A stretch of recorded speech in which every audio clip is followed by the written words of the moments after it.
Bonsoir mesdames, bonsoir messieurs. Heureux de vous retrouver après la grande trêve du Covid pour ce cycle des conférences sur l'histoire de Liège. Nous commençons par les tableaux que la France nous a pris à la Révolution. N'oublions pas que Liège a été française à partir de la Révolution, dont elle était d'ailleurs complice, et sous le Consulat et l'Empire, et que ça n'a fini qu'avec la défaite de Napoléon. Et à l'époque, comme à toutes les époques, les armées conquérantes étaient suivies de gens qui s'emparaient du patrimoine artistique des pays conquis. Rien de nouveau sous le soleil, c'est vrai depuis l'Antiquité jusqu'à nos jours. Et la France n'a pas manqué de faire de même chez nous. Résultat, bon nombre d'œuvres, surtout de peinture liégeoises, aujourd'hui encore, sont dans les musées français, dont le plus prestigieux, le Louvre. Il y a aussi quelques sculptures. Et pour nous parler de ce patrimoine parti, et d'ailleurs revenu en partie, M. Yves Kéris, qui a fait toute sa carrière à l'Institut royal du patrimoine artistique, va nous parler de ces œuvres d'art dispersées à travers la France.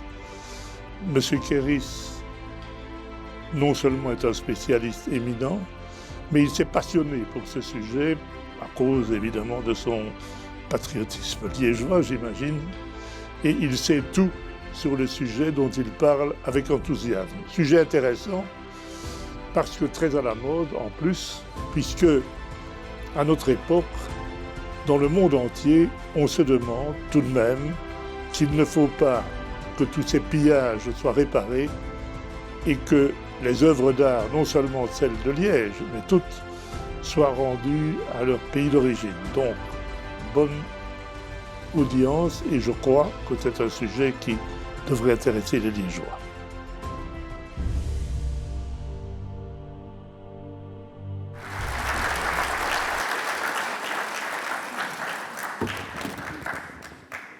Merci, monsieur le recteur honoraire, cher monsieur Botson. Le sujet, effectivement, rentre dans une actualité qui devient de plus en plus brûlante par ses aspects polémiques. Ce n'était pas mon objectif au début, quand j'ai commencé à travailler sur le sujet. Certains d'entre vous se souviennent peut-être d'avoir vu ce genre d'article dans la presse il y a une dizaine d'années. On trouvait ça régulièrement. « La France doit nous rendre nos Rubens ». C'est une question qui est apparue à la fin des années 1980 dans des questions parlementaires de l'extrême droite flamande. Le Vlaamsblok, qui n'aime pas trop les Français, a lancé cette bouteille en main en disant « Oui, mais les Français nous ont volé des tableaux à la Révolution, ce qui ne serait pas temps de les réclamer ». Alors c'est resté très longtemps confiné à l'extrême droite flamingante, et puis ça a débordé. Alors, le plus ancien souvenir que j'ai à Liège, c'est en 1988, deux candidats aux élections communales en mal de notoriété qui ont lancé dans la presse une campagne disant « Nous allons demander au président Mitterrand de nous rendre le Rubens qui est à Marseille ». C'est le plus mauvais des tableaux que les Français nous ont pris. Je l'avais dit d'ailleurs dans la presse en disant « Franchement, s'il y a des choses à réclamer, c'est vraiment pas celui-là ». Et puis, bon, c'est oublié parce que pour beaucoup, c'est une affaire qui était réglée depuis 200 ans. Mais on va voir que c'est un peu plus complexe. J'ai lu, il y a eu des questions parlementaires dans tous les parlements du pays, communauté flamande, communauté française, région, fédérale, avec les pires âneries aussi. Alors, pendant longtemps, c'est le ministère, au fédéral, c'est le ministère des Affaires étrangères qui gérait la question.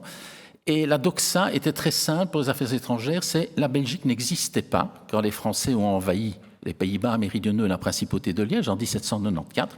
Et donc, nous ne sommes pas en droit de réclamer. Je ne suis pas juriste, mais on pourrait effectivement discuter le cas.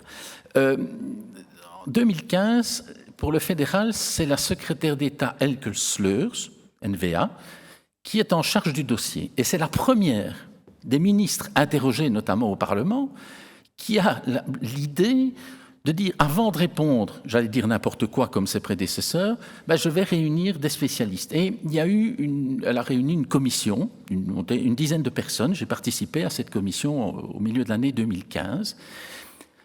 Sauf que dans cette commission, il y avait essentiellement des juristes et des spécialistes des spoliations nazies. Et c'était assez amusant. Je me souviens les interventions où il y avait sans arrêt un parallélisme fait avec les spoliations des collections juives par les nazis pendant la dernière guerre et les spoliations françaises. Or, ça n'a rien à voir. Et donc, pendant toute la discussion, moi, chaque fois, j'ai été obligé de contredire le collègue qui venait avec ses exemples de spoliation nazie en disant « non, ça ne s'est pas passé comme ça à la Révolution ». À la fin de la réunion, le secrétaire de cabinet dit « dites, mais vous, c'est vous qui avez l'air de mieux connaître le sujet. Pouvez-vous faire un rapport pour la secrétaire d'État, un rapport historique sur les spoliations ?»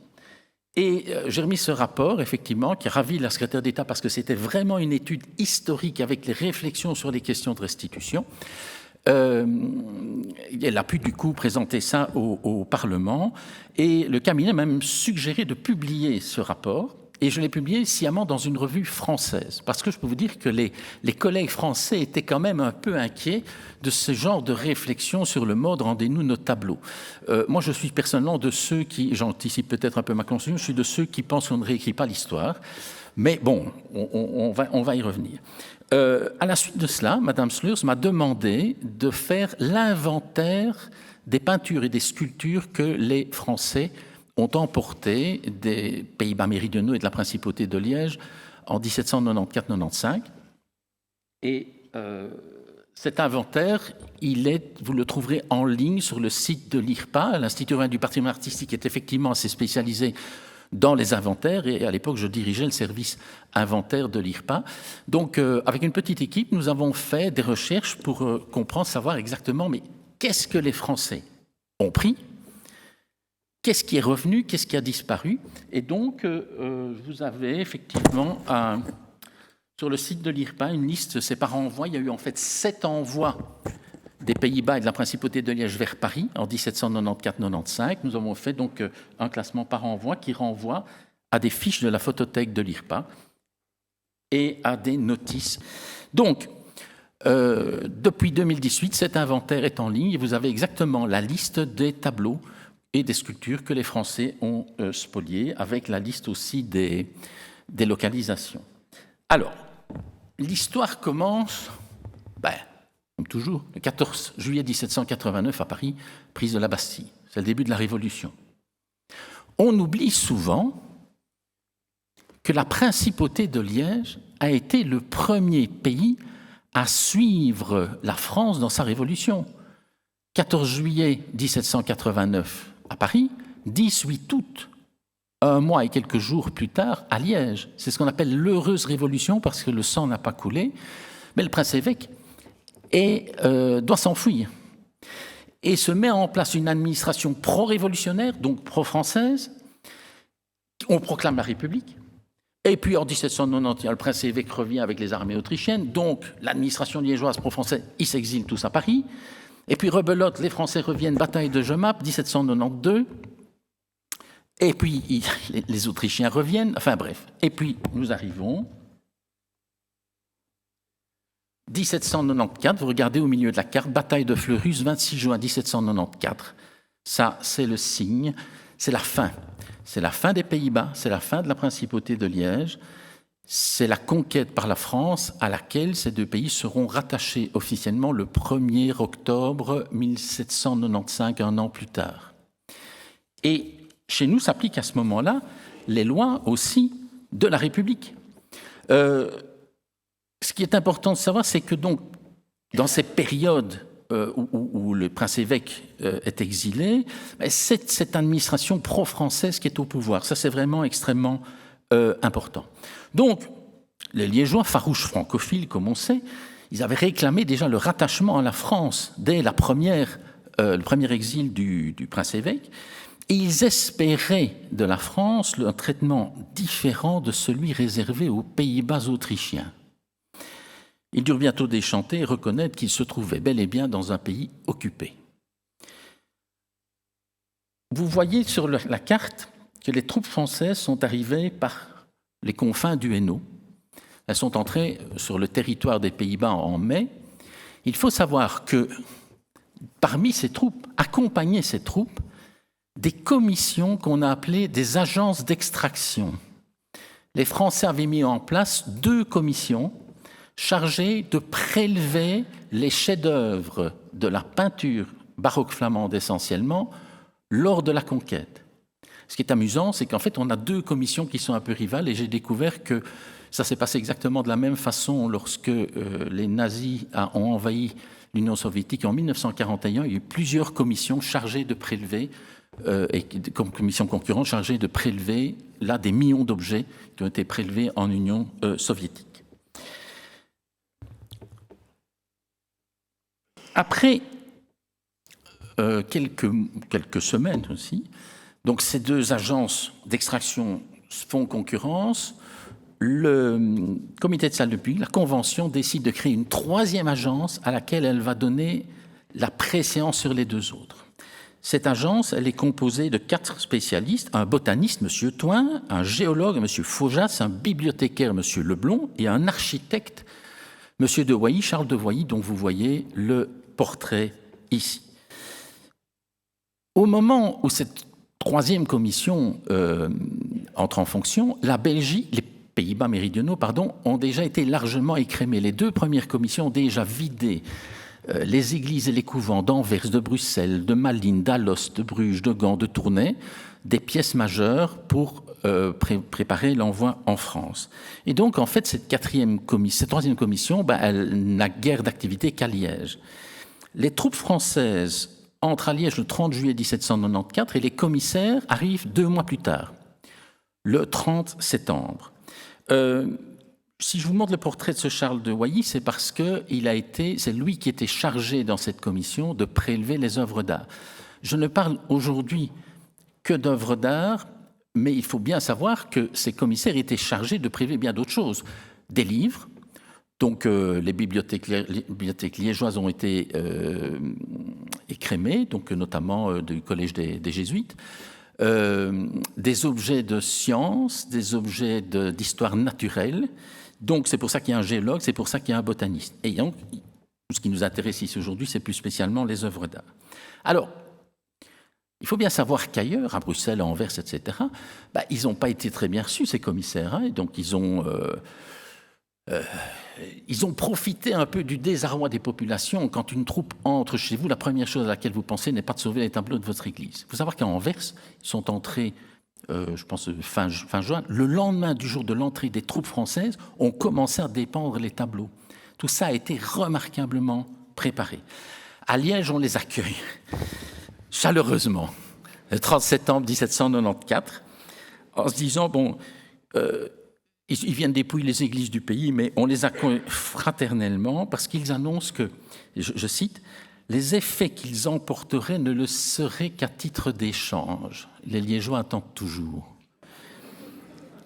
Flatteurs autant que sournois, les 4 commissaires français chargés des prélèvements à Liège ne se trompèrent pas quant aux sentiments galophiles des Liégeois, les assurant, dans les mots en tout cas, je les cite à nouveau, qu'ils sont loin de tenir la même conduite à l'égard des Liégeois, leurs alliés, leurs frères, qu'à l'égard des Belges. Je rappelle qu'à l'époque, les Belges, ce sont les habitants des Pays-Bas méridionaux. C'est grosso modo la Belgique actuelle, sauf la principauté de Liège. Donc quand on parle au XVIIIe des habitants de l'actuelle Belgique, on dit les Belges et les Liégeois. Donc les Belges, ce sont les habitants des pays. Eh bien, on dit non Liège parce qu'il y a cette fraternité révolutionnaire qui existait. Mais en réalité, ils se sont comportés à Liège comme ailleurs. Charles de Voilly, il avait 65 ans. C'est un architecte qui était renommé. Il a construit notamment le théâtre de l'Odéon à Paris et le palais de Laken. C'est lui l'architecte du palais de Laken à Bruxelles. Il a 65 ans. Il est apparemment un peu dépassé par les événements. Un de ses collègues a d'ailleurs un jugement très sévère à son égard. Je le cite. Manquant de mémoire, ne se doutant jamais de rien et toujours de l'avis de tout le monde, il rassemblait sans connaissance, prenait sans discernement tout ce qui lui tombait sous la main. En quelques jours, de Voilly et ses collègues rassemblent 27 tableaux. et il les envoie à Paris très rapidement. Ils arrivent, les commissaires, le 30 septembre et l'envoi se fait le 18 octobre. En moins de 3 semaines, on a fait le tour des églises, on a récupéré 27 tableaux et on les envoie à Paris. Alors, lors de ce travail d'inventaire qui m'avait été demandé par le secrétaire d'État Slurs, j'ai retrouvé dans les Archives nationales de France cet inventaire inédit, je l'ai publié depuis lors dans un livre édité suite à un colloque à l'IRPA, un inventaire inédit des 27 tableaux qui ont été prélevés à Liège. Cet inventaire est signé par les 4 commissaires le jour de l'envoi, donc le 18 octobre 1794. On connaissait l'inventaire de réception des tableaux à Paris. Cette réception a eu lieu les 4 et 5 novembre suivants. Et ce qui est amusant, évidemment, c'est de comparer les deux parce que les listes ne sont pas tout à fait identiques. Il y a des œuvres qui ont été retirées visiblement au dernier moment ou qui ont disparu en cours de route. Comment la sélection a-t-elle été opérée? Il y a un monsieur qui a un rôle déterminant là-dedans. Jean-Baptiste Pierre Lebrun, c'est un marchand, un grand marchand d'art à Paris, et c'est le meilleur spécialiste, il est considéré comme le meilleur spécialiste à Paris de la peinture flamande. Il a même été le conseiller du roi Louis XVI. Il faut savoir que le roi Louis XVI a déjà... je vais faire une petite parenthèse très rapide quand même pour comprendre le propos. Au moment où les troupes françaises entrent en Belgique, le musée du Louvre, qui s'appelle le Muséum central des arts, est ouvert depuis 1 an. On met souvent au crédit de la Révolution la création du musée du Louvre. En réalité, l'affaire était dans le tuyau, comme on dit aujourd'hui. Bien avant cela, Louis XVI voulait déjà rendre les collections royales accessibles au public.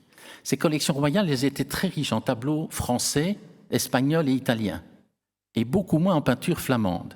Et donc, il s'était fait conseiller par M. Lebrun pour acheter des bons tableaux flamands. Il a acheté notamment un superbe Rubens lors des ventes jésuitiques pour enrichir les collections flamandes. M. Lebrun se met au service de la Révolution et dit on va trouver un bon moyen très simple de compenser ce manque de tableaux flamands dans nos collections. Quand nos troupes vont envahir les Pays-Bas, on va servir. Et l'argument qui sera utilisé, c'est celui de la compensation. En clair, la France vient vous libérer, chers Belges et Liégeois, et nous vous demandons juste en compensation quelques dizaines de tableaux pour le musée du Louvre que vous pourrez, bien entendu, venir voir chez nous.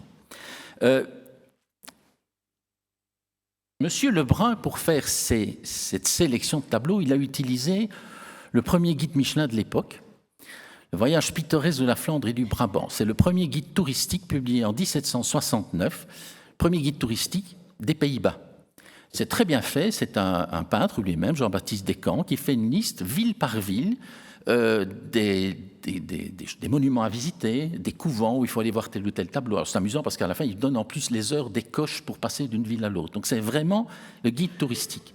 Bien, monsieur Lebrun, il s'est servi de ce guide, de ce répertoire pour sélectionner un certain nombre d'œuvres à prélever. Je répète, il voulait surtout des grandes peintures baroques flamandes, Rubens, Van Dyck, de Crayer, qui était un grand peintre, qui est un grand peintre aujourd'hui, mais qui est beaucoup moins connu que Rubens et Van Dyck. Et donc, il y a un problème pour Liège, parce que Liège n'est pas cité fatalement, un livre sur la Flandre et le Brabant, on ne parle pas de Liège. Ils n'ont pas de référence. Il y a bien le Pierre Lambert de Sombry, que beaucoup d'entre vous doivent connaître, qui est Les délices du pays de Liège, publié au milieu du XVIIIe siècle, mais où les descriptions de tableaux sont très sommaires et donc c'est pas utile pas très pratique à utiliser. Donc nous allons voir comment ils ont fait cette sélection. D'abord, je voudrais citer que j'ai dit tout à l'heure, il y a eu 7 envois. Le premier envoi, c'est un envoi symbolique de 4 chefs-d'œuvre de la peinture flamande, 4 chefs-d'œuvre de Rubens. Je vous montre 2 des tableaux ici, qui sont de purs chefs-d'œuvre de la peinture flamande, plutôt brabançonne du XVIIe siècle. Et ils arrivent à Paris le 20 septembre 1794. Et l'officier qui était chargé des prélèvements de cette première agence d'extraction va même présenter cela à la Convention, en disant que les chefs-d'œuvre se lèvent en masse pour venir dans la patrie de la liberté. C'est très, très intéressant, la rhétorique révolutionnaire qui est utilisée. Curieusement, Liège, je vous l'ai dit, pour des raisons géographiques, ils entrent sur le territoire des Pays-Bas via le Hainaut, et le temps de progresser, Liège est la dernière grande ville conquise par les Français, ou libérée par les Français, selon le point de vue de chacun à ce moment. Et paradoxalement, c'est Liège qui va être la première ville, à part ces 4 œuvres symboliques, première ville qui va envoyer ces tableaux à Paris. Ça, c'est vraiment surprenant. Donc, on a prélevé bien plus tôt à Bruges, à Gand, à Tournai, à Malines, etc. Mais c'est les Liégeois, la dernière ville qui a été visitée, c'est eux qui vont le plus vite, qui vont envoyer leur tableau à Paris. Donc, je l'ai dit tout à l'heure, les commissaires entrent le 30 septembre, le 18 octobre, les tableaux quittent Liège et la Principauté. Ce qui les intéressait chez nous, c'était ces fameux tableaux flamands dont je parlais. Sauf qu'à Liège, il n'y en a pas des masses. Alors ça, c'était les 3 principaux pour eux. Erasme Quellin, qui a été le peintre officiel de la ville d'Anvers, un élève et successeur de Rubens, un Jordaens et un tableau que vous voyez à droite, la Génération du Christ, qu'on croyait à l'époque être un original de Rubens. C'est le tableau qui était considéré comme le plus précieux à Liège. C'est ce fameux tableau que 2 conseillers de candidats voulaient réclamer. En fait, on sait depuis lors, et notamment grâce à M. Lebrun, que ce tableau, c'est une copie. Donc, c'est une bonne copie de Rubens, mais ce n'est absolument pas un original. Et voilà essentiellement ce qu'ils ont, en fait. Eux, les commissaires français, ils veulent des tableaux flamands, et on leur fourque nos grands maîtres liégeois du XVIIe siècle. Je pense notamment à ce tableau qui est un des chefs-d'œuvre d'un peinture liégeois. C'est le tableau qui en est le maître-autel de la collégiale Saint-Paul, aujourd'hui cathédrale. Alors, lorsqu'ils envoient les tableaux, les 4 commissaires font aussi un rapport au comité de salut public, quelques jours après l'envoi. Et je vous lis un extrait de ce qu'ils écrivent à propos des pièces prélevées à Liège. Le résultat de nos recherches relativement aux objets d'art à Liège et dans ses environs se réduit à quelques tableaux d'artistes de ce pays. Quoique ces tableaux ne méritent pas d'être rangés dans la première classe, nous avons cru cependant en recueillir quelques-uns parce qu'ils se rapprochent du goût italien, genre dans lequel les artistes liégeois ont cherché à se perfectionner à Rome. En clair, c'est pas la peinture baroque flamande qu'on a, mais enfin, c'est quand même intéressant de montrer l'un ou l'autre de ces tableaux de cette école liégeoise très originale, puisqu'on a une grande école de peinture à Liège au XVIIe, mais qui est très éloignée de ce qui se fait ailleurs. Dans les Pays-Bas au XVIIe siècle, tout le monde fait du Rubens, sauf à Liège, où effectivement, on a des peintres qui travaillent plus selon le goût français ou italien. Dans l'inventaire de réception des tableaux. Donc, je dis, les tableaux sont partis le 18 octobre. Les caisses arrivent à Paris début novembre. On les ouvre le 4 et le 5 novembre. Et voilà ce que M.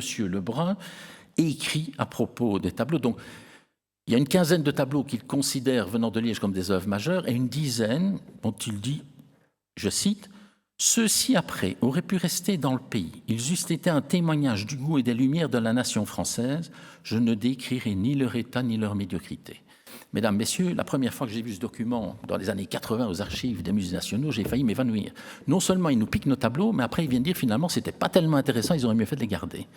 Donc, et notamment dans cette liste de tableaux secondaires, il y a ce tableau qui est pour moi le chef-d'œuvre des tableaux qu'ils ont emportés, tableau qui est aujourd'hui au musée de Toulouse. Alors, ce tableau, il est intéressant.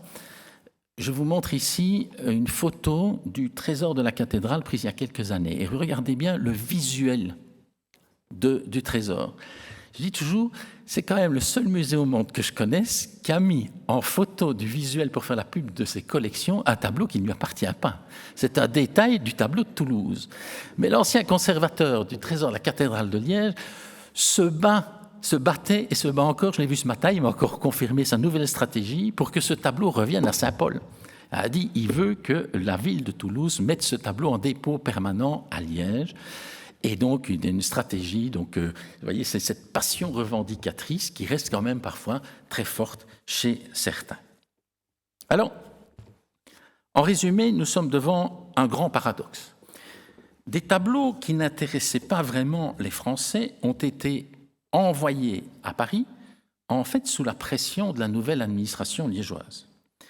Plus qu'aucun citoyen d'aucune ville des Pays-Bas autrichiens, nombre de Liégeois partageaient en effet l'idéal révolutionnaire et désiraient ardemment contribuer à la création de ce grand musée universaliste qui était le musée du Louvre. Donc il faut bien remettre les choses dans le contexte. Bon, moi je suis un peu principautaire, j'aimerais bien qu'il revienne, mais je dois quand même à la vérité de dire aussi.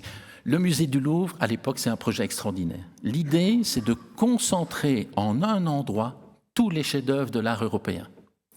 Alors, Liège et les Pays-Bas, c'est le laboratoire des spoliations. Ça va prendre une dimension incroyable avec les conquêtes napoléoniennes en Italie, en Allemagne et en Espagne. Tous les chefs-d'œuvre du Vatican, le Laocoon, les chevaux de la basilique Saint-Marc de Venise, tout ça est ramené au musée du Louvre. Tout ça. L'idée, c'est de présenter au public, et notamment des œuvres qu'on ne pouvait pas voir avant cela, qui étaient cachées au fin fond des églises et des couvents, confiées, comme disait Lebrun dans une série, confiées aux mésoins des moines fainéants. L'idée, c'est on va les présenter. Ils ont investi des sommes colossales dans les restaurations. Cette époque est un des grands moments de l'histoire de la restauration. Et je peux vous dire que pour l'IRPA, c'est quelque chose d'important. De nouveaux procédés sont mis en place. Ils investissent pour restaurer les tableaux. L'idée, c'est de montrer au peuple l'ensemble de la création artistique. Et comme l'administration liégeoise est pro-révolutionnaire, eh bien, elle veut participer à ce mouvement. L'idée, c'est quoi ?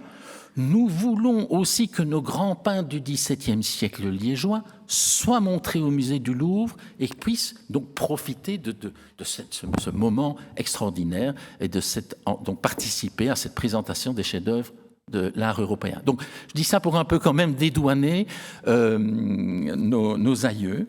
Il y a un vrai souci didactique, il y a un souci aussi de formation des artistes, au nom de l'instruction publique, donc le principe du musée. Les musées, c'est un concept qui apparaît essentiellement dans la seconde moitié du XVIIIe siècle. Donc on est dans un moment extrêmement important.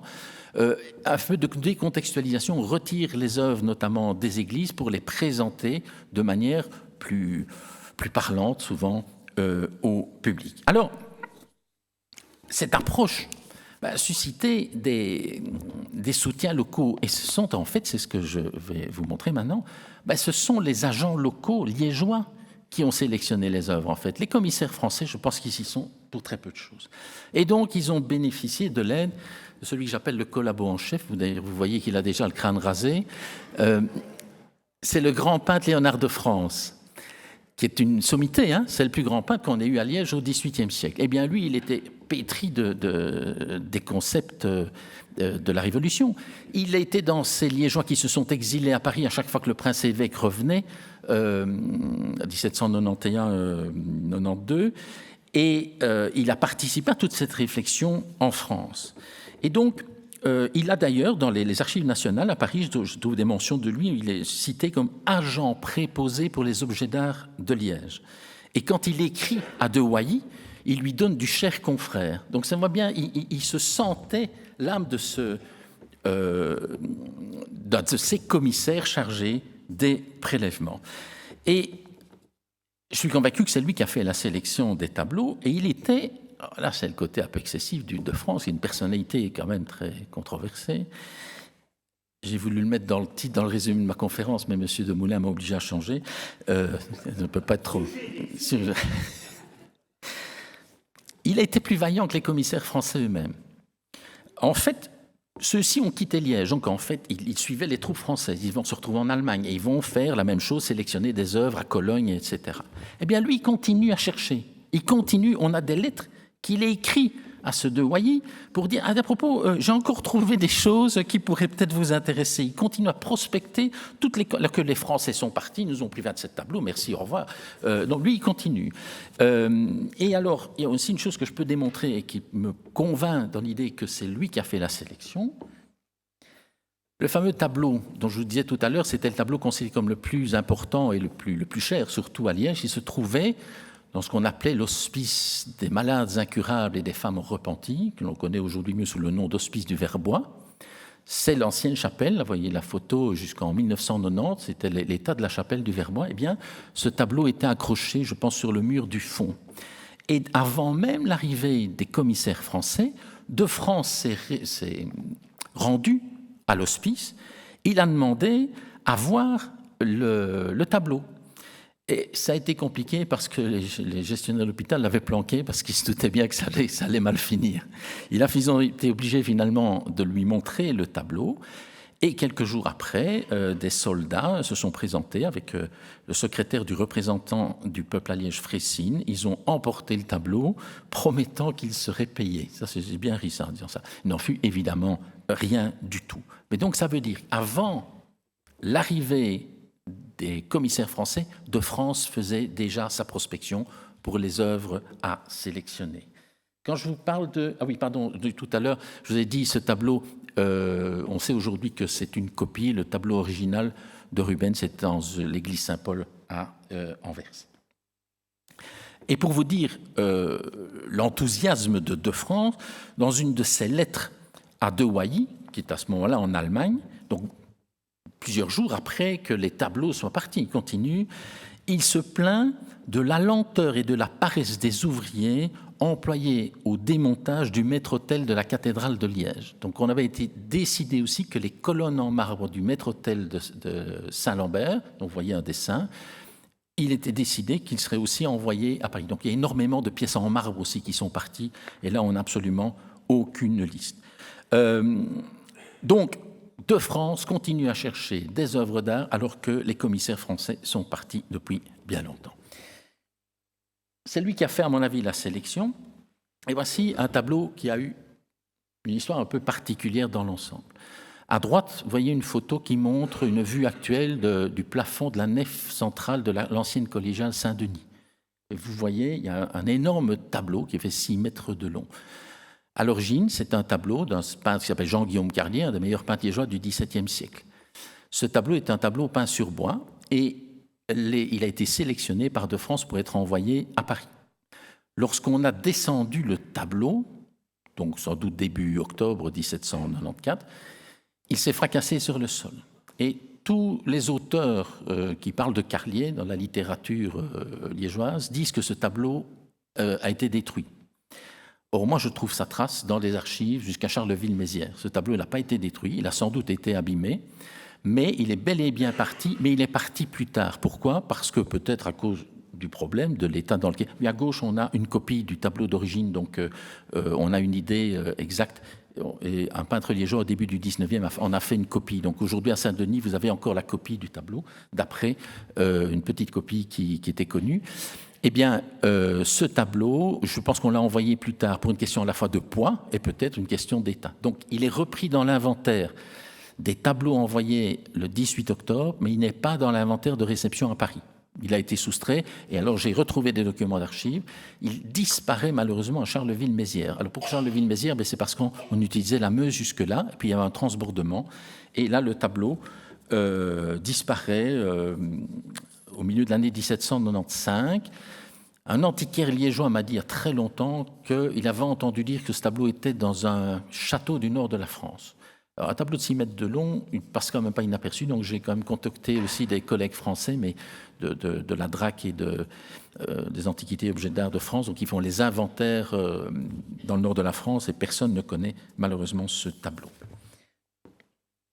Autre envoi plus tardif, très, très curieux aussi, c'est 2 pierres tombales. Ce sont des pierres tombales qui se trouvaient, celle de gauche dans l'ancienne abbatiale Saint-Jacques et celle de droite dans l'abbaye de Saint-Laurent, donc 2 abbayes bénédictines. C'est exceptionnel pour une raison très simple.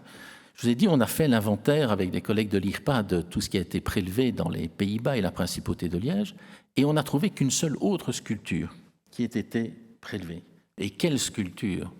C'est ce chef-d'œuvre de Michel-Ange qui se trouve à l'église Notre-Dame à Bruges. Donc là, les Français ont prélevé, mais ils n'ont prélevé aucune autre sculpture. Et voilà-t-il pas que notre ami de France, bien après le départ des commissaires français, une fois de plus, voilà que de France, lui, se met en tête d'envoyer ces 2 chefs-d'œuvre de la sculpture liégeoise de la Renaissance. Alors, c'était pas évident, hein. Il y a plein de problèmes. Alors, c'est passionnant parce que justement, les problèmes, j'en trouve les traces dans les archives. D'abord, personne ne voulait prendre, ils étaient tellement lourds. Un ami géologue m'a dit que chaque pierre tombale faisait à peu près 2500 kilos. Et les bateliers qui devaient emporter ça ne voulaient pas non plus parce qu'on voulait les payer en assignats. Et donc, ils avaient déjà compris que c'était de la monnaie de singe. Et donc, ces sculptures sont restées très longtemps, notamment à Saint-Denis. Ça a été très entreposé dans l'église Saint-Denis pendant plusieurs mois.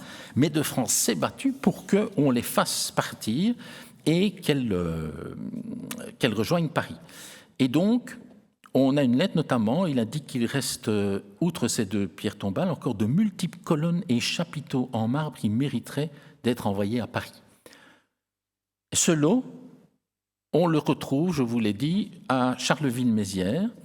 Je perds leur trace vers le mois de septembre 1795. Donc, que s'est-il passé?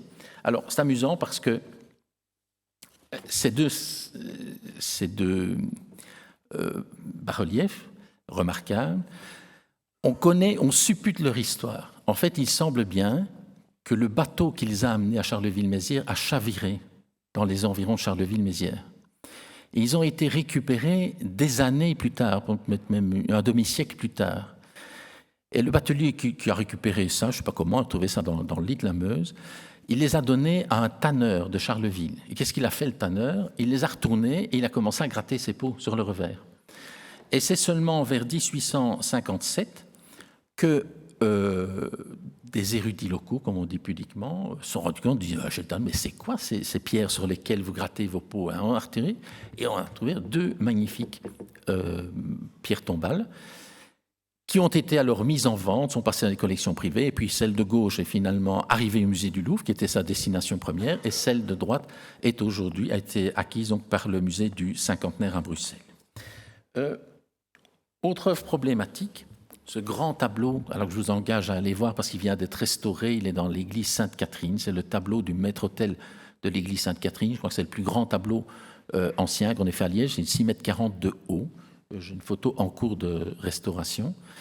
Ce tableau de France l'a fait dépendre. Et puis, quand le commissaire de Hoyer est passé, visiblement, il n'était pas enthousiaste. Alors, je ne sais pas si c'est la qualité du tableau qui l'inquiétait ou si c'était, plus vraisemblablement, la taille. C'était très compliqué. Et donc, on a Courrier de France qui parle de Hoyer, en parlant de ce tableau, en disant « le tableau que vous avez laissé dans mes mains ». Il n'est pas ravi de France, parce que lui, il a fait descendre le tableau, ce qui n'était pas évident du tout. Et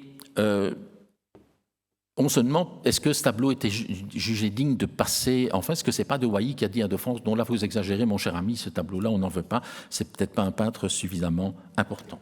Alors, je trouve aussi dans les archives de l'État à Liège un document de juin 1795, donc 1 an après que le tableau a été enlevé, une pétition des paroissiens de l'église Sainte-Catherine qui exige qu'on remette le tableau sur l'autel. Et donc le tableau a été remis sur le maître-autel. Il a aujourd'hui la réputation, à nouveau, quand vous lisez les livres sur ce tableau, Saint-Catherine pense que le tableau est allé à Paris puis qu'il est revenu à la chute de l'Empire. C'est tout à fait faux. Il n'a jamais quitté Liège. Léonard de France a été très critiqué pour son attitude. Et dans ses mémoires écrits à la fin de sa vie, je veux dire une petite dizaine d'années après ces spoliations, il cherche à se défendre. Il dit « mais non, mais moi j'ai été un grand défenseur du patrimoine liégeois ». Et il cite ces 2 statues de Jean Delcourt. Pourquoi? Parce qu'effectivement, un commissaire français voulait les emporter, mais pas un commissaire aux œuvres d'art, un commissaire aux armements qui voulait évidemment les emporter pour les fondre et en faire des canons. Et là, de France a été dans ceux qui s'y sont opposés. Mais c'était un peu facile, évidemment. Le reste, c'est lui qui a poussé pour que les œuvres aillent à Paris. Il a effectivement empêché qu'on détruise ces statues. Enfin, il a été dans ces Liégeois de l'administration qui se sont battus contre cela. Un cas très particulier, c'est un tableau qui a été emporté. C'est la seule œuvre qui ne soit pas religieuse, l'Orphée aux Enfers de Gérard de Lérès, qui est aujourd'hui un des chefs-d'œuvre du Musée des Beaux-Arts dans les sous-sols de la Bovry. Il a une histoire très particulière au moment de la spoliation. C'est le seul tableau qui appartenait à un collectionneur privé. Le tableau à l'époque, et nous sommes dans une vague, la période de l'art néoclassique, et ce tableau répond bien au goût du temps, les révolutionnaires se sont présentés chez ce monsieur, qui s'appelait, c'est un ancien chanoine de la collégiale Sainte-Croix, monsieur Charles-Théodore de Diffouy, et on a emporté ce tableau en disant, voilà, la France réclame le tableau. Sauf que il en était le légitime propriétaire. Qu'on prenne des tableaux dans des églises et des couvents qui ont été nationalisés, ils étaient d'une propriété de l'État. Mais ici, c'est un monsieur qui avait hérité de ce tableau, qui a été fait pour son ancêtre Godefroy de Célis. Il n'y avait aucune raison. Et il ne s'est pas laissé faire. Il a réclamé. Et en sa séance du 8 février 1796, le conseil d'administration du Muséum central des arts, de Paris, du musée du Louvre, reconnaît le bien fondé, le conseil d'administration sous la présidence du citoyen peintre Fragonard, il reconnaît le bien fondé de la demande de M. Diffouy et il décide qu'on doit lui rendre son tableau. Donc il récupérera son tableau avant la chute de Napoléon, parce que le droit à la propriété privée, il est garanti par la fameuse Déclaration universelle des droits de l'homme. Donc il n'y avait aucune raison qu'on lui prélève ce tableau. Mais je suis convaincu que de France voulait montrer qu'à Liège, on pouvait avoir autre chose que de l'art religieux.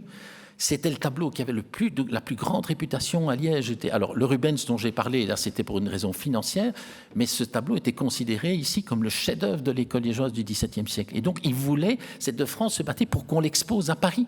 C'était ça son idée. Et le tableau, finalement, donc, il est revenu. Mais alors, une chose amusante, il existe un poème en wallon d'un père carme, Marian Thomas, il a écrit en 1799 un poème sur les spoliations françaises. Il donne des informations, et alors je ne résiste pas au plaisir de vous lire, dans mon mauvais wallon, ce qu'il dit sur ce tableau de Gérard de Lérès. « In orfeie codaleres, qu'est-ce agnid ven des plesses, del mohon deschenun diffui, qui est difnu éthique didispi. » Un Orphée encore de l'Érès qui était exposé dans une des pièces de la maison du chanoine Diffouy, qui est devenu squelettique de dépit. Alors, ces tableaux sont à Paris, avec les spoliations napoléoniennes en Italie, en Espagne, en Allemagne. Le Louvre croule sous les tableaux et les œuvres d'art. Et Bonaparte décide en 1801 de créer 15 musées de province pour récupérer les surplus du Louvre, si j'ose dire. Donc on répartit les collections et nombre de tableaux liégeois vont se retrouver de la sorte dans les musées de province en France, où ils se trouvent souvent encore aujourd'hui. Donc, à la chute de Napoléon, après Waterloo, on veut récupérer les œuvres. Alors, pardon, je vais d'abord montrer un cas avant Waterloo. Première abdication de Napoléon, 1814.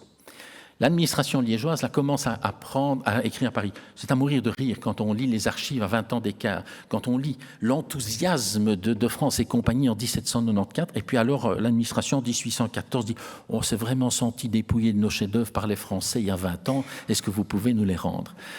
Et le problème, c'est qu'on ne sait pas ce qu'ils ont pris. Il n'y a pas de liste officielle. Le fameux inventaire dont je vous ai parlé, il est dans les archives de Paris, mais on ne le connaît plus à Liège à ce moment-là. Et il y a notamment ce tableau. Ça m'a beaucoup amusé. Ce tableau a été créé en vers 1646 pour le maître-autel de l'église du couvent des Capucins de Spa. Et effectivement, il a été prélevé, mais pas en 1794 quand les Français sont venus, en 1798 par un monsieur Joseph Drepp qui était chargé de continuer l'œuvre de France pour les spoliations.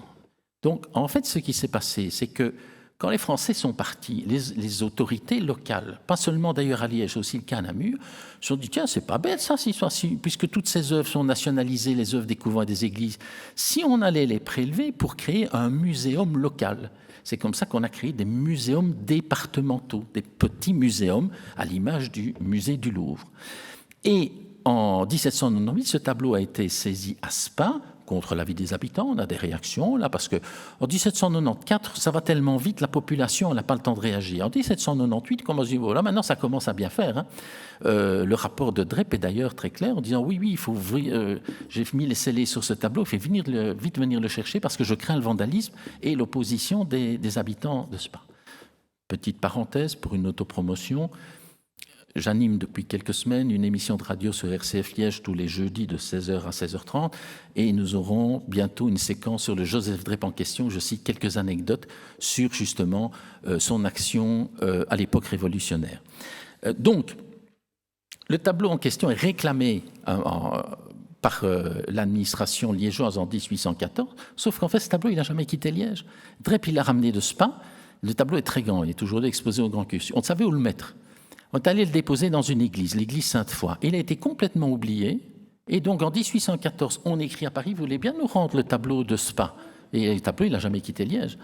Il était tellement bien perdu qu'on l'a redécouvert qu'en 1947.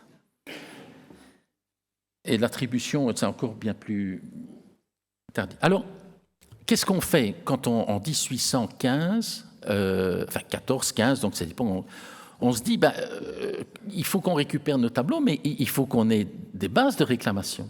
Et donc, on publie dans la presse liégeoise de l'époque un appel aux amateurs en leur faisant appel à leur... Vous souvenez-vous de ce que les Français nous ont pris? Et donc, plusieurs personnes, notamment l'orfèvre Jacques d'Artois, vont envoyer des listes. Écoutez, moi, je me souviens, ils ont pris ça, ils ont pris ça, ils ont pris ça. Et d'ailleurs, ça a été publié au XIXe siècle. Et moi, je me suis fait prendre au jus. C'est quand j'ai fait cet inventaire que j'ai compris mon erreur, parce que j'ai cru que c'était en réalité une vraie liste officielle. Pas du tout. Et je donne cet exemple-là, où je me suis fait piéger dans mon livre sur Berthollet Flémat. Ce tableau, il n'est connu malheureusement que par une mention dans un catalogue de vente de Sotheby's dans les années 1980. Il était attribué à un peintre français. En réalité, c'est un tableau peint par le liégeois Berthollet Flémal pour la cathédrale Saint-Lambert. C'est le tableau épitaphe du compositeur liégeois Lambert Pietquin. Et ce tableau, il est dans les listes, notamment d'Artois, disons pris par les Français. Pas du tout. Il n'a pas été pris par les Français. Il a été prélevé après le départ des Français. Il n'est pas du tout dans les listes des tableaux envoyés à Paris. Il a été prélevé par les commissaires liégeois, spécialement ce Joseph Drep, qui est aussi un peintre, et qui a voulu, qui a mis des œuvres de côté pour créer un musée local. On a remis les œuvres, je pense, c'est dans le couvent des Sœurs de Ascq. On les a rassemblées là-bas, dans l'attente de la création d'un musée qui, malheureusement, n'a pas vu le jour. Résultat des courses, une grande partie des œuvres qui avaient été sélectionnées ont disparu, ont été vendues. Quelques-unes sont retournées dans leur église d'origine après le Concordat. Et, alors, il me reste un peu de temps. Les choses se sont encore compliquées avec les études du XIXe siècle. En 1883, un archiviste célèbre, Charles Pillot, qui deviendra archiviste général du royaume, est chargé par le gouvernement de faire une étude sur justement toutes ces spoliations de l'ensemble de la Belgique. Et Pillot publie toute une série de listes d'œuvres qui ont été prélevées. Ces listes ne correspondent pas à celles que nous avons faites avec l'IRPA. Nous, on arrive à un total d'un peu moins de 200 pièces. Lui, il parle de 270. Et il y a toute une série de confusions. Je vous montre un exemple. Ceci, c'est le maître-autel de l'ancienne collégiale d'Amay. Sur ce maître-autel, il y avait un tableau d'un peintre liégeois qui s'appelle Anglebert Fizen, dernier grand peintre liégeois du XVIIe, dont on a un dessin préparatoire. Et j'ai retrouvé le tableau. Il est dans une église du Brabant flamand. Ce tableau, il n'a jamais quitté la Belgique. Il n'est jamais allé à Paris, contrairement à ce que M. Pillot prétend. Et donc, il y avait encore, et c'est pour ça que je me réjouis de cet inventaire qui a été fait par l'IRPA, qui permet vraiment de clarifier les choses, une confusion permanente entre ce qui a été prélevé pour être envoyé à Paris et ce qui a été prélevé pour notamment les musées locaux. Aujourd'hui encore, on dit partout, oui, les Français nous ont pris. Les Français, à Liège, ils ont pris 27 tableaux. Et puis les 2 pierres tombales que de France a envoyées par la suite. 27 tableaux. C'est 27 d'autres, vous me direz, mais peu importe. Par rapport aux dizaines d'œuvres qu'il y avait dans les églises aussi, ce qui a disparu par la suite, c'est ce que les Liégeois eux-mêmes ont prélevé pour ce fameux musée département. Petite remarque, parce que certains sont peut-être en train de se dire que j'ai inversé une des 2 photos. Non, à mon grand étonnement, le peintre a inversé la composition dans la peinture par rapport à son dessin préparatoire. Alors, pour terminer, je vais passer en revue quelques-uns des tableaux et je dirais un peu des apports de l'inventaire que j'ai fait. Alors, le tableau que je vous montre ici, il a une valeur tout à fait particulière pour moi. C'est donc un peintre qui s'appelle Gérard Douffet, qui est le premier grand peintre liégeois au XVIIe siècle. Et c'est ma première découverte comme historien de l'art. J'ai consacré mon mémoire de licence à ce peintre, et c'est à cette époque que j'ai retrouvé au musée des Beaux-Arts de Nantes ce tableau qui avait disparu depuis 200 ans. Je me souviens toute ma vie de la lettre enthousiaste que j'ai reçue du conservateur du musée de Nantes à l'époque, qui me dit « Mais monsieur Kéris, on cherche l'origine de ce tableau et son auteur depuis 200 ans. » Donc on ne connaissait pas le nom du peintre, on ne savait pas son origine. Ce tableau est parfaitement documenté. C'est un tableau de Gérard Douffet, peint pour la chapelle Sainte-Croix de la cathédrale Saint-Lambert. Et ma toute première publication, comme jeune historien d'art, sorti à peine de l'université, c'est une notice dans un catalogue du musée des Beaux-Arts de Nantes. Un tableau aussi qui m'a laissé perplexe très longtemps. Je vous le montre pourquoi, parce qu'il y a eu une confusion. C'est une crucifixion de Berthollet Flémal. Il y a 2 crucifixions de Berthollet Flémal qui ont été emportées, et dans les inventaires, tout se mélange. Celle de droite vient de la collégiale Saint-Jean, et celle de gauche vient de l'abbaye du Val-Saint-Lambert à Seraing. Et je vous la montre pourquoi, pour mémoire, parce que c'est la seule œuvre, dans les 27 envoyées à Paris, c'est la seule qui ne vienne pas d'un bâtiment de Liège. Donc elle vient de Seraing, de l'abbaye du Val-Saint-Lambert. Donc, en réalité, la prospection dans la principauté est restée extrêmement limitée. C'est Liège et l'abbaye du Val-Saint-Lambert. Ils ne sont pas allés voir toute une série de tableaux qui existaient ailleurs. Le tableau de droite, je vous le montre aussi pour mémoire parce que c'est le seul de tous les tableaux qui, à son retour, soit retourné dans son établissement d'origine. Sur les 27 tableaux prélevés, il n'y en a que 6 qui sont revenus. Un, je vous en ai parlé, l'Orphée aux Enfers est revenu déjà dès 1796 suite à la réclamation de son propriétaire légitime, et 5 autres sont revenus à la chute de Napoléon, à la chute de l'Empire. À la chute de l'Empire, les Alliés décident de reprendre de force les tableaux privés. Il n'y a jamais eu d'accord, contrairement à ce qu'une ministre de la Culture a écrit à un parlementaire belge, il n'y a jamais eu d'accord au sein du Congrès de Vienne. Les Français de l'époque, et singulièrement le fameux Talleyrand, ils ont toujours refusé de discuter cette question. Par exemple, quand ils ont rétrocédé les Pays-Bas et la Principauté de Liège pour faire partie du Royaume de Hollande, on vous rend les territoires, mais on ne vous rend pas les œuvres d'art qui ont été prélevées. Nous gardons la propriété. Et en fait, les Alliés ont décidé de les reprendre de force. On a des documents extraordinaires. Le conservateur, le directeur du musée du Louvre, qui fait rempart de son corps pour empêcher les soldats prussiens et anglais de décrocher les tableaux. Il est mis en état d'arrestation.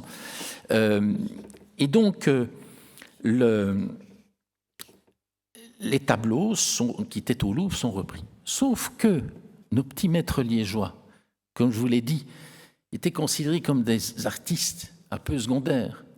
Et donc les œuvres, il y en a très peu qui étaient au Louvre. La plupart avaient été dispersées dans ces 15 musées de province dont je vous ai parlé. Or, les Français, les Alliés plutôt, après Waterloo, ils ont occupé Paris, ils ont occupé l'une ou l'autre ville de province comme Caen, mais ils n'ont pu en fait reprendre les œuvres que celles qui se trouvaient à Paris. Alors, le directeur du Louvre a été à un moment donné, enfin, le second directeur, d'écrire au musée de province en disant « Dites, vous voulez bien nous rendre les tableaux là, qu'on vous a envoyés il y a 10 ou 15 ans parce que les Alliés nous les réclament ». Et là, les villes, départements ont dit bon, j'allais dire une trivialité, mais compte dessus, ça nous a coûté très cher, c'est nous qui avons dû payer le transport, nous avons dû les restaurer, c'est le noyau de musée, hors de question qu'on les rende. Et donc l'affaire a traîné. Et donc, Liège est la ville qui a récupéré le moins de tableaux parce que la plupart étaient dans les musées de province et y sont encore. Donc on a récupéré, outre l'Orphée aux Enfers, 5 tableaux. Un seul est retourné dans son établissement d'origine. Pourquoi ? Parce qu'il y avait un arrêté de Guillaume Ier d'Orange qui disait « Les tableaux ne sont remis dans leur édifice d'origine que lorsque cet édifice existe encore avec son affectation d'origine. » Or, la plupart des églises à Liège et des couvents avaient perdu leur affectation. Et donc, un second arrêté du roi Guillaume dit « Quand l'édifice d'origine n'existe plus ou a été désaffecté, on centralise les œuvres dans le chef-lieu et donc ces tableaux ont été déposés à la cathédrale. » Les 4 tableaux qui sont revenus, qui venaient, comme le Quélin que j'ai montré, qui venait de l'église des Augustins, l'Assomption de la Vierge, qui était le tableau du maître-autel de la cathédrale Saint-Lambert, etc., sont des tableaux qui ont été placés et qui sont toujours aujourd'hui à Saint-Paul. Alors, j'ai pu aussi faire des découvertes aussi. Parmi les tableaux qui ont été dispersés dans les musées de province, il y en a 3 de Liège qui ont été envoyés au musée de Mayence. Ça surprend toujours beaucoup. On dit pourquoi le musée de Mayence en Allemagne? Mais parce que Mayence faisait partie de la France dans les premières années du XIXe siècle. Donc l'envoi se fait vers 1802. Et donc on envoie plusieurs tableaux. Donc il y a encore plusieurs tableaux liégeois au musée de Mayence. Et on envoie notamment un tableau de Walter Damry, qui est une vierge remettant le scapulaire à Saint-Simon-Stock. Le musée de Mayence fait des dépôts, comme beaucoup dans des églises, et donc ce tableau se trouvait dans une église lorsque cette église a été victime d'un bombardement en 1945. Le tableau a été détruit et le musée n'en a pas de photo. Heureusement, un historien liégeois en a donné une très très bonne description au XIXe siècle. Et un jour, grâce à la fameuse photothèque de l'IRPA, je tombe sur ce tableau qui correspond point par point à la description. D'abord, ce tableau est tout à fait dans le style du peintre Walter Damry, donc c'est d'abord une attribution stylistique. Et puis je vois en fait ce tableau correspond point par point, dans tous les détails, à ce tableau qui a été détruit à Mayence en 1945. Et donc, le tableau original n'existe plus, mais nous en avons une très bonne copie dans l'église de l'Aave, sur les hauteurs de Wandre, qui permet d'avoir une idée de l'image de ce tableau à l'origine. Alors, les confusions ont été énormes. C'est aussi pour ça qu'on a mis très longtemps à retrouver les tableaux. Donc, il y a d'abord le fameux inventaire que je vous ai montré de l'envoi de Liège à Paris le 18 octobre 1794. L'inventaire de réception, quelques jours après à Paris, les titres ne sont plus les mêmes, pas toujours les mêmes. Parfois, les attributions changent. Quand on envoie ces fameux tableaux, je me dis, dans les musées de province, on n'envoie pas les documents. C'est comme ça que le musée de Nantes, ils ne savent pas qu'ils ont un Gérard Douffet venant de la cathédrale Saint-Lambert, parce que les informations n'ont pas été transmises. Ils ont reçu des œuvres. Dans certains cas, ils savaient que ça venait de Liège. Par exemple, pendant très longtemps, on savait qu'il y a un tableau de Jordan, une adoration des bergers de Jacques Jordaens, a été prélevé à Liège et a été envoyé donc, à Paris. Ce tableau n'était plus au Louvre. Où était-il? Eh bien, pendant très longtemps, on a cru que c'était le tableau de droite, qui est une adoration des bergers au musée des Beaux-Arts de Lyon. Et c'est dans les années 1970, si je ne me trompe, qu'un conservateur du musée du Louvre va dire non, le tableau là, de l'adoration des bergers à Lyon, ce n'est pas un tableau qui vient de Liège, il vient de Courtrai. Et c'est à ce moment-là qu'on se rend compte que l'adoration des bergers de Jordaens qui vient de Liège, c'est le tableau qui est à gauche et qui est au musée de Grenoble. Et à ce moment-là, on croit que le tableau a été prélevé à l'hôpital, à l'hospice du Verbois. Et là, c'est une confusion avec le Rubens, et c'est moi qui ai pu publier, il y a 30 ans maintenant, rectificatif en disant non, cette adoration des bergers de Jordaens vient de la cathédrale Saint-Lambert. Et ça a été une œuvre extrêmement importante parce que j'ai pu démontrer aussi qu'elle avait eu une influence sur certains peintres liégeois. C'était un tableau extrêmement important pour les Liégeois et pour les peintres liégeois dans la cathédrale Saint-Lambert. Et je termine avec ces deux tableaux. Donc, je vous ai déjà montré celui de gauche. C'est celui du peintre Erasme Quellin, donc élève de Rubens. Erasme Quellin, sa famille était d'origine liégeoise. Il est venu en 1646, il a fait un voyage à Liège et il a peint deux tableaux. Celui de gauche, il l'a peint à l'occasion du 4e centenaire de la Fête Dieu. C'est la dispute du Saint-Sacrement, donc le débat entre les 4 docteurs de l'Église latine sur le dogme de la transsubstantiation, la présence du corps réel du Christ dans le Saint-Sacrement. Et ce tableau, c'était une œuvre majeure de la peinture flamande à Liège. Il a été emporté par les Français. En revanche, il semble que de France ait oublié le second tableau qui a été peint pour l'église Sainte-Véronique. Et il s'en excuse d'ailleurs dans une lettre à De Wailly, en se disant oui, mais il n'a pas la même valeur que l'autre. Sauf que ça correspond là à ce que les Français voulaient, un grand tableau baroque flamand.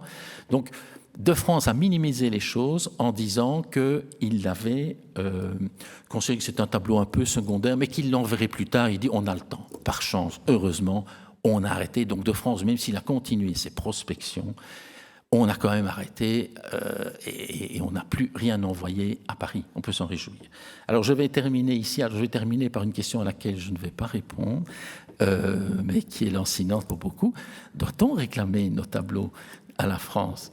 Je pense que les Liégeois ont malheureusement moins de... Alors, certains de mes amis m'en veulent beaucoup pour ce que je vais dire. Les Liégeois ont moins de légitimité que d'autres, que les Anversois, que les Bruxellois, même si les Bruxellois, les Anversois ont récupéré beaucoup plus de tableaux proportionnellement que les Liégeois. Mais, je le répète, c'est l'administration liégeoise de l'époque, l'autorité officielle, qui a décidé d'envoyer ces tableaux en France. Et je dois reconnaître à la vérité, d'abord, si ces tableaux étaient restés à Liège, je ne suis pas sûr qu'on les aurait conservés, quand on voit ce que sont devenus les autres. Si cette école liégeoise du XVIIe siècle a un peu de notoriété internationale, ben c'est aussi parce qu'on a des Berthollet Flémal, des Gérard Douffet, des Jean-Guillaume Carbier dans des musées à Toulouse, à Mayence, à Dijon, à Caen, à Lille, et qui donnent cette notoriété qui permet à cette peinture liégeoise d'avoir un peu de notoriété. Je vous remercie de votre attention.